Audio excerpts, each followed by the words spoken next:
देखिए साहब, वंदे मातरम का हम आदर करते हैं, सम्मान करते हैं, नेशनल सॉन्ग है। अब जिसको गाना है गा सकता है, कोई आपत्ति तो उठाता नहीं है इसके अंदर, जिसको भी करना है करिए।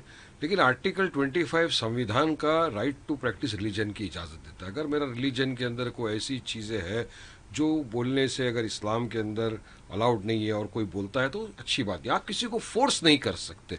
देखिए इसके अंदर विजय इमैनुअल का एक जजमेंट है सुप्रीम कोर्ट का, उसमें उन्होंने नेशनल एंथम जो हम पढ़ते हैं, जन गण मन अधिनायक जय भारत भाग्य विधाता, हम दिल खोल के पढ़ते हैं, हर जगह हम खड़े रह के पढ़ते हैं, जहाँ मौका मिलता है हम पढ़ते हैं उसका, और नेशनल सॉन्ग वंदे मातरम का उन्होंने उल्लेख किया है।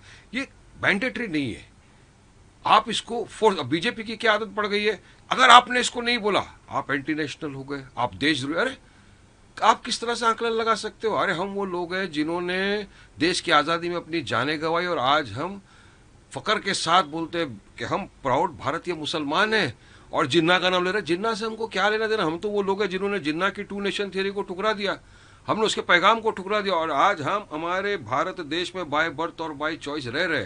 तो किसी पे ये थोपना मैं समझता हूँ सरासर सही नहीं है। और बीजेपी को इस तरह से ये बोल देना कि भाई आइए नहीं बोला तो देश, मुझे बताइए ना, जंग आज़ादी में कौन से आरएसएस के बीजेपी के लोग थे जिन्होंने वंदे मातरम बोलते हुए अपनी छातियों में गोली खा ली या फांसी के फंदे पे चढ़ गए ये लोग? बताइए, 52 साल तक ये आरएसएस ने हमारे तिरंगे का अपमान किया था, इनके नागपुर के हेडक्वार्टर में हमारे तिरंगे को नहीं लहराया था, इनके लिए हमारा तिरंगा अपशुगन था, और आज ये हमको राष्ट्रवाद नेशनलिज्म पेट्रोलिज्म का पाठ पढ़ाएंगे? हमको इनसे सर्टिफिकेट लेने की कोई जरूरत नहीं, हम संविधान को मानते थे, मानते हैं, मानते रहेंगे। अभी की बात बता रहा हूं आपको, 25 नवंबर के दिन राज्यसभा सेक्रेटरीट ने दिल्ली में एक आदेश जारी किया कि आपको वंदे मातरम और जय हिंद नहीं बोलना चाहिए, पार्लियामेंट का डेकोरम इससे खराब होता है। अब ये इनका सर्कुलर है, अब इसका क्या बोलेंगे ये लोग?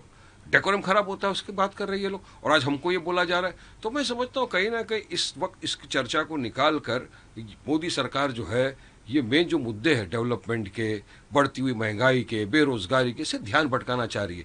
आज आप खुद देखिए, इंडिगो की फ्लाइट की वजह से इतने लोग हैरान परेशान घूम रहे हैं, उनके लिए सरकार ने क्या किया? बस आप खाली उनको रिफंड दे दो। रिफंड से काम नहीं चलता ना साहब, आपको एक ये निकालना चाहिए कि आप पेनल्टी दो, जितना मानसिक तनाव आपने लोगों को दिया। गोवा के अंदर 25 लोगों की जानें चले गई सरकार की वहाँ की जो है उसकी लापरवाही की वजह से।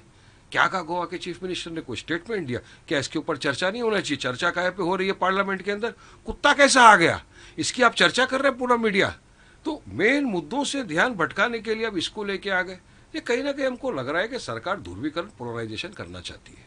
वहीं जो आज डिस्कस प्रियंका गांधी कह रहे हैं कि वे सिर्फ जनता का ध्यान भटकाना चाहते हैं। मैं तो आपको जवाब दे दिया ना इस बात का।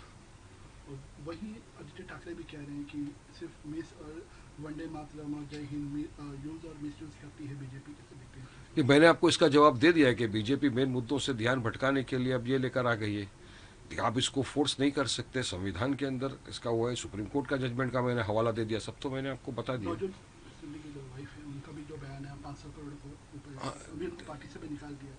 देखिए, बड़ा गंभीर विषय है कि कांग्रेस में इतने वक्त से रहे हुए सिद्धू जी और उनकी वाइफ है, उनकी वाइफ ने एक बयान दिया कि 500 करोड़ रुपया देना पड़ता है। तो ये गंभीर विषय है, उस पर उनकी इंटरनल पार्टी का मैटर है, उनको पार्टी ने वहाँ से निकाल दिया। जो भी सस्पेंड किया वो तो पार्टी का लुकआउट है, लेकिन हम तो सब करप्शन के खिलाफ है ना, पूरा भारत देश करप्शन फ्री हम तो चाहते हैं कि हो जाए।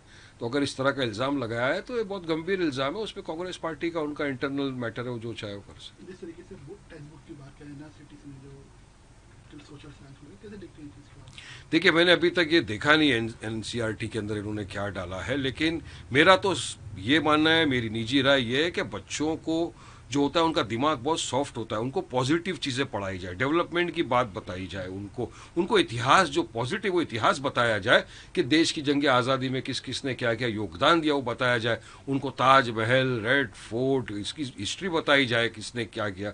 पॉजिटिव चीज़ बताओ, डेवलपमेंट की बात बताओ, ताकि बच्चे आगे चलकर उस पॉजिटिव चीज़ से चले, ना कि उनको आप नेगेटिविटी दिखा के उनके दिमागों के अंदर नफरत का बीज बो दो।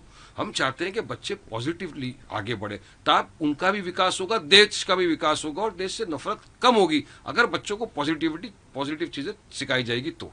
जिस तरीके से बंगाल में हम देखा कि बाबरी मस्जिद सस्पेंडेड मिले हैं, कैसे देखते हैं इस चीज़ को?